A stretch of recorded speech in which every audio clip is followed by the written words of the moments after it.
όταν εγκατασταθεί μια ίωση, κάνοντας τα παιδιά ομοιοπαθητική, έχουμε την δυνατότητα να συντομεύσουμε την αποδρομή του ιού με την βοήθεια των ομοιοπαθητικών φυσικών φαρμάκων, διότι τα φάρμακα αυτά λειτουργούν και στην προδιάθεση του οργανισμού.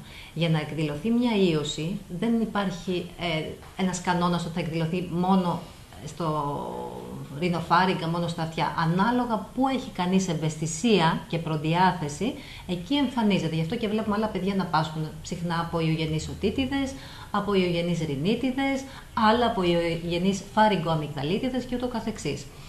Βλέπουμε δηλαδή ότι ο κάθε οργανισμός έχει κάποιες ευαισθησίες που είναι καταγεγραμμένες, θα λέγαμε λιγάκι, στο κληρονομικό του διαβατήριο, και μέσω της ομοιοπαθητικής, την ώρα που ξεκινάει μια ευαισθησία, που εμφανίζεται μια ευαισθησία, η ομοιοπαθητική μπορεί να δράσει προδιαθεσικά σε αυτές τις ευαισθησίες του οργανισμού και να τις αναχαιτήσει και σιγά σιγά να τις εξαφανίσει σε ένα άλλοτε μικρότερο ή μεγαλύτερο βαθμό.